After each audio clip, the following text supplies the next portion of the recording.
अघोरी। अघोर अघोर महाअघोर, अलख अघोरेश्वर, अलख आदेश, जय महाकाल। हमारे YouTube चैनल अघोर पंथ में आप सभी का हार्दिक स्वागत है। प्रस्तुत है तेल कड़ाही बंधन के ऊपर नोटों की बारिश करने का मंत्र साधना, पूर्ण विधि विधान सहित तांत्रिक प्रयोग। इस विषय पर आगे बढ़ने से पहले आइए जान लेते हैं कुछ विशेष इम्पोर्टेंट बातें जो है आप लोगों के लिए खास गुप्त जानकारियां। प्रस्तुत है विस्तार से छोटी छोटी मगर मोटी बातें। स्वागत है आप लोगों का इस तंत्र की रहस्यमयी नई दुनिया में, जो कहलाता है तांत्रिकों का अपना एक अलग साम्राज्य, जहां सब कुछ होता है। तंत्र की क्षेत्र असीमित है, इसका कोई और है न छोर। इसलिए यहाँ असंभव से असंभव कार्य भी संभव हो जाता है और बड़े बड़ों का विस्मत बदल जाता है। दोस्तों, तंत्र यानी साधना पद्धति, साधना और सिद्धियों से एक नई शक्तियों की उत्पत्ति, जो विज्ञान से है ऊपर, कल्पनाओं से है परे। यह विषय कहलाता है पराविज्ञान की। दोस्तों, सामान्य पूजा पाठ तो सभी करते हैं, चाहे घर के अंदर हो या घर के बाहर। इस प्रकार शुभ दिन तिथि के अनुसार आम लोगों के बीच पूजा पाठ तो हमेशा चलता ही रहता है, परंतु जब बात आती है साधना और सिद्धियों की, प्रत्यक्षीकरण शक्तियों की, तब करनी पड़ती है कुछ गुप्त और लुप्त मंत्र तंत्र की एक विशेष प्रयोग। साधना और सिद्धियां साधारण पूजा पाठ से हटकर कुछ अलग कर गुजरने की चाह तब करनी पड़ती है विश्व की अलौकिक रहस्यमय विद्याओं का चमत्कारिक असीमित रोमांचक से भरपूर शक्तिशाली सिद्ध शक्तियों की गुप्त और लुप्त प्रयोग।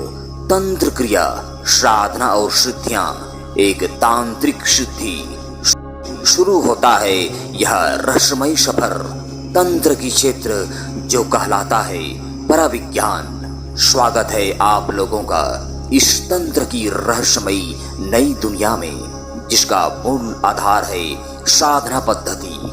हमारे YouTube चैनल पर विश्व की रहस्यमयी गुप्त और लुप्त पूर्ण विधि विधान सहित मंत्र तंत्र विद्याओं का ज्ञान आप लोगों के समक्ष हमेशा से प्रस्तुत किया जाता रहा है और हमेशा प्रस्तुत किया जाता रहेगा। हमारा यह प्रयास है कि समाज के विकास, जन कल्याण हेतु गुरुओं के सानिध्य से माध्यम से साधक साधिकाओं में एक विलक्षण शक्ति प्राप्त हो, जिसे जगाने हेतु कार्य समय के साथ प्रयास चलता रहे। एवं इसी प्रयास के चलते ही समय समय पर हमारे YouTube चैनल पर एक से बढ़कर एक अलौकिक और रहस्यमय विद्याओं का, साधना सिद्धियों का, गुप्त और लुप्त तांत्रिक क्रियाओं को उजागर किया जाता रहेगा। पूर्ण विधि विधान सहित मंत्र तंत्र दिया जाता रहेगा। इस चैनल का उद्देश्य केवल साधक साधिकाओं और साधना में रुचि रखने वालों को ज्ञान प्रदान करना है। हम साधक हैं और हम चाहते हैं कि नए साधक तैयार हों। हम तंत्र को वापस उन बुलंदियों पर ले जाना चाहते हैं जहां प्राचीन कालीन इतिहास में पहले कभी ये था। प्रिय साधकों, यहाँ मैं यह स्पष्ट कर देना चाहता हूँ कि विश्व के कोई भी तांत्रिक, मांत्रिक या बड़े से बड़ा पहुंचे हुए साधक या फिर हो सिद्ध गुरु, वह एक अकेला इस दोनों ही कार्यों को स्वयं से एक साथ नहीं कर सकता। कौन सी दोनों कार्यों को? तो वह है पहला तेल कड़ाही बंधन का और दूसरा है तेल कड़ाही बंधन के ऊपर नोटों की बारिश का। फिर भी यदि कहीं से कोई भी तांत्रिक मांत्रिक बाई चांस यह दावा करता है तो वह पूरी तरह से सत्य नहीं है, क्योंकि दोनों कार्य में तांत्रिकों का ऊर्जा लगता है, ऊर्जा खर्च होता है और इसलिए कोई भी तांत्रिक साधक अपने ऊर्जा को दोनों कार्य पर एक साथ नहीं लगा सकता। पर हाँ, दोनों में से किसी एक कार्य में अपने ऊर्जा को जरूर लगा सकता है। या तो तेल कड़ाही बंधन पर या फिर तेल कड़ाही बंधन के ऊपर नोटों की बारिश वाली प्रक्रिया पर भले ही क्यों ना कोई भी तांत्रिक दोनों ही प्रकार के कार्य हेतु मंत्र जप कर सिद्ध कर रखा हो, सिद्ध करके शक्तियों को साथ रखा हो, पर होगा उससे एक ही साइड का कार्य। यह सत्य है। फिर उस एक साइड का कार्य जब पहला तांत्रिक द्वारा पूरा हो जाए तो फिर दूसरा साइड का जो कार्य है उसको दूसरा तांत्रिक पूरा करता है। उदाहरण के लिए आइए समझते हैं विस्तार से। मान लो कि आपने एक शक्ति या दो शक्ति को सिद्ध कर रखा है, मंत्र जप कर शक्ति प्राप्त कर रखा है। मंत्र भी आपके पास दो है, एक तो तेल कड़ाही बंधन का और दूसरा उस पर नोटों की बारिश का। परंतु आपकी जो ऊर्जा है वे सब एक में मिलकर चलते हैं, जो सारे के सारे आपके पहला या दूसरा में से किसी एक कार्य में पूरी तरह से लग जाते हैं। यह बड़ी ही सरल है। समझना कि किसी सिद्ध शक्ति से आप तेल कड़ाही बंधन के लिए मंत्र पढ़ लिए। जब आप कड़ाही बंधन करते हैं तो इस कड़ाही बंधन की प्रक्रिया में आपकी जो एनर्जी है वह पूरी तो उसमें लगानी पड़ेगी। इस प्रकार जब कोई पावर है, कोई शक्ति है, कोई ऊर्जा है, तभी तो उस तेल कड़ाही को आप बंधन कर पा रहे हैं। न कि ऐसे तो कोई धागा, कोई रस्सी से तो आप कड़ाही बंधन नहीं कर रहे हैं। यहाँ तो बात है एक ऊर्जा की, एक शक्ति की, एनर्जी की। तांत्रिक क्रियाओं में यह स्तंभन बंधन क्रिया कहलाता है। अब आपका जो सारा ऊर्जा है एक शक्ति के पीछे है। आपके मंत्र से शक्ति को दिशा निर्देश मिलता है और आपका पूरी एनर्जी उस कार्य में लग जाता है। इस प्रकार जो आपका पहला कार्य है उसमें आपका तपोबल लग चुका है, जिस पर आपका ध्यान केंद्रित है और जिसको आपको कंट्रोल करके रखना है जब तक उस पर दूसरा तांत्रिक कार्य नहीं कर लेता। फिर उसके बाद दूसरा कार्य जो है तेल कड़ाही बंधन के ऊपर नोटों की बारिश का। अब आप उसको कैसे करेंगे? नहीं कर सकते, क्योंकि इस दूसरा कार्य में भी उतना ही ऊर्जा, एक शुद्ध शक्ति मंत्र से दिशा निर्देश, आपको पूरी एनर्जी उसी प्रकार से लगाना है जैसे कि पहले कार्य में तेल कड़ाही बंधन पर लगाया जा चुका है। आपके पास भले ही मंत्र अलग हो, शुद्ध शक्ति भी अलग हो जिसको आपने सिद्ध कर रखा है, साधना पद्धति भी अलग सा हो सकता है, परंतु अब सोचने वाली बात है कि आप तो एक ही हैं और आपका शरीर भी एक है और उस शरीर में जो आपका शुद्ध ऊर्जा है, एनर्जी है, यह सब एक ही है। तो फिर आप अपना एक और शरीर, उसमें एक नई ऊर्जा, अलग एनर्जी कहां से लाओगे? क्योंकि यह ऊर्जा तो अब दूसरे कार्य के लिए कोई एक दूसरा तांत्रिक के शरीर से ही लगाना है। इसलिए ही इस प्रकार के ऐसे सभी कार्यों में हमेशा दो तांत्रिकों की आवश्यकता पड़ता है। इसलिए यह कार्य दो तांत्रिकों का कार्य कहलाता है। यह सत्य है। कृपया अफवाहों से बचें, फ्रॉड तांत्रिकों से दूर रहें, वरना तांत्रिकों की फीस के रूप में आपके पैसों का नुकसान हो सकता है। जानकार व्यक्ति बने और इस तंत्र लाइन पर समझदारी से काम लें। आजकल फल्स तांत्रिकों का जाल फैला हुआ है और उनके चलते ही, उनके कारण ही तंत्र लाइन बदनाम है। वैसे तो जो नोटों की बारिश वाला कार्य है वह एक तांत्रिक पद्धति है, तांत्रिक प्रक्रिया है जो कई आइटमों पे होती है, जैसे नींबू पर, कछुआ पर, पत्ते गिराने पर, टीटी पर, टमाटर पर, उल्लू पर, मुसलेरी सर्प और अहिराज सर्प पर, मटिया चटिया आदि अनेक आधार हैं। चूंकि आज का हमारा जो मुख्य विषय है वह है कढ़ाई बंधन के ऊपर नोटों की बारिश का, तो हम केवल इसी के ऊपर ही आज बात करेंगे। तेल कढ़ाई के ऊपर कौन सी तांत्रिक क्रियाओं का इस्तेमाल किया जाता है जिसमें कि उससे धड़ाधड़ नोटों की बारिश होने लगती है। इसमें क्या क्या होता है कि सामने वाला तांत्रिक का जो भी मंत्र की जो सिद्धि शक्ति रहती है, जो उस तांत्रिक के आदेश पर दिशा निर्देश से तेल कढ़ाई को बंधन करके उसकी ऊष्मा को हटा करके तेल को ठंडा करके कढ़ाई पर बैठी रहती है, यही मुख्य ऊर्जा है। पहला कार्य है नोटों की बारिश के लिए। उस पर दूसरा तांत्रिक जो रहता है वह क्या करता है कि जो भी शक्ति उस तेल कढ़ाई बंधन के ऊपर बैठी रहती है, केवल उसको अगला तांत्रिक अपने सिद्ध मंत्र सिद्ध शक्ति के द्वारा उसको बंधन में डाल देता है। एक प्रकार का यह मंत्र वशीकरण बंधन मंत्र होता है, स्तंभित बंधन। फिर वह शक्ति दूसरा तांत्रिक के अधीन होकर कार्य करता है। फिर क्या है, जो दूसरा तांत्रिक जो है वह मंत्र पढ़ता है और नोटों की बारिश वाला कार्य प्रारंभ हो जाता है। नोटों की बारिश वाला कार्य में दूसरा तांत्रिक के पास एक या दो मंत्र हो सकते हैं। पहला वशीकरण बंधन मंत्र और दूसरा नोटों की बारिश कराने वाला मंत्र, या फिर एक ही मंत्र भी दोनों प्रकार की ऊर्जा से भी कार्य किया जा सकता है। परंतु मुख्य बात तो यह है कि जो पहला तांत्रिक की शक्ति रहती है, केवल उसी के द्वारा उसी के आधार पर ही नोटों को बगाया गिराया जाता है। इस बीच देखने वालों को यह लगता है कि दूसरा तांत्रिक ही अपने शक्तियों से नोटों की बारिश करने में सक्षम है। यह ऐसा नहीं है। पहला तांत्रिक के शक्तियों के आधार पर ही नोटों की बारिश किया जाता है, यह सत्य है। यह रहा हमारे द्वारा इस विषय पर संपूर्ण जानकारियां जो आप लोगों के लिए कारगर साबित होगा, ऐसा हम आशा रखते हैं। अंत में आप सबके लिए एक और विशेष बात यह कि इस तेल कढ़ाई बंधन के ऊपर दूसरा कार्य नोटों की बारिश वाला मंत्र साधना के अलावा इस YouTube चैनल पर अपलोड है।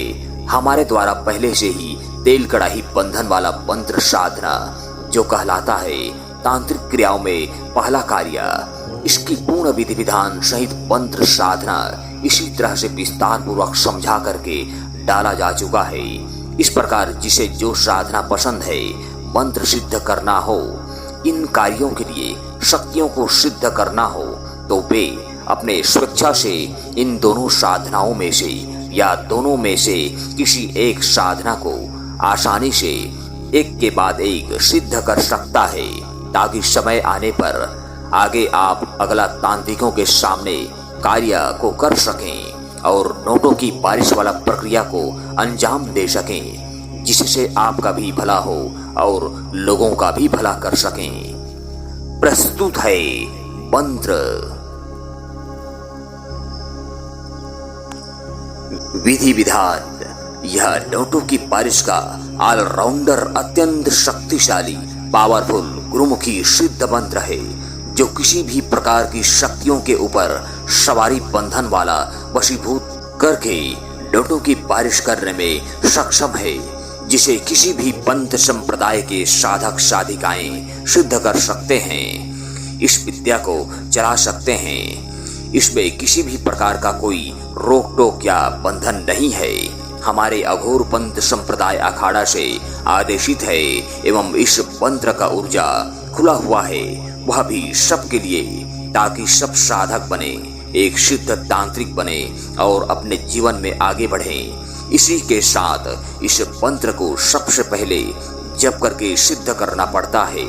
इसके लिए मंत्र को किसी भी शुभ दिन तिथि जैसे होली, दीपावली, नवरात्रि, ग्रहण काल, अमावस्या, पूर्णिमा आदि अच्छे मुहूर्तों में मंत्र जप कर प्रारंभ करके 41 दिनों तक में पूरा कर लें। इस मंत्र साधना की अपना एक अलग शक्ति है, अलग ऊर्जा है, जो जागृत होकर कार्य करता है।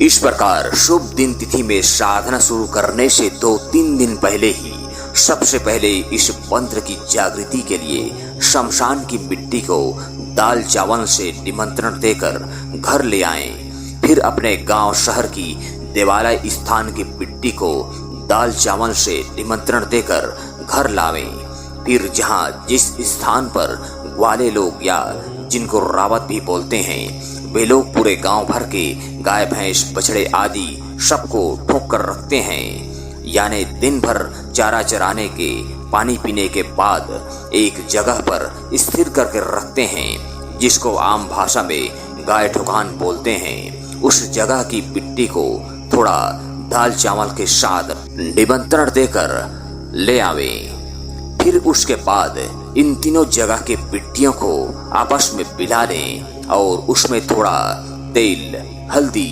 गुलाब जल और गंगा जल, चंदन या अस्तगंध, इन सब को उस मिट्टियों में मिला लें और फिर उससे एक शिवलिंग का निर्माण करें। फिर उस शिवलिंग को सूखने के लिए छाया में रख दें, धूप में बिल्कुल न रखें, अन्यथा मिट्टी से बना शिवलिंग का फटने का चांस रहता है, जो फट जाने पर खंडित में गिनती आता है। यह खास ध्यान रहे। अब जब वह शिवलिंग ठीक ठाक रहे, तब फिर शुभ दिन तिथियों में सायंकाल या सुबह में अपने साधना स्थल को एकांत कमरा हो या सुनसान एकांत खंडहर, जहां को सबसे पहले साफ सुथरा कर लें, गंगा जल, गुलाब जल छिड़काव कर दें। फिर जमीन को गाय के गोबर से भी लिपाई पुताई कर सकते हैं। इस प्रकार से जमीन पर आटे से या चावल पिसान से एक चौका पूर लें।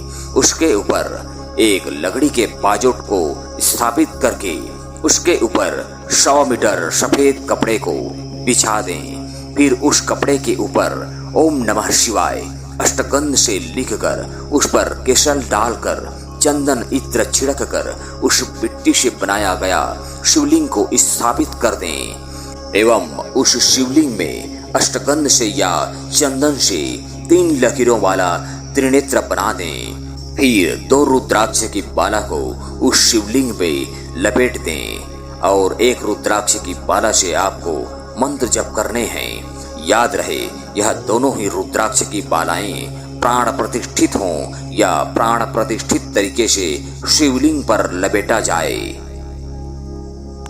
इसके लिए उन दोनों रुद्राक्ष की मालाओं को रात भर या दिन भर या रात और दिन 12 घंटे या 24 घंटे किसी तांबे या पीतल के लोटे में गंगा जल व गुलाब जल भरकर उसी में दोनों रुद्राक्ष मालाओं को डाल दें और डुबो कर रखें।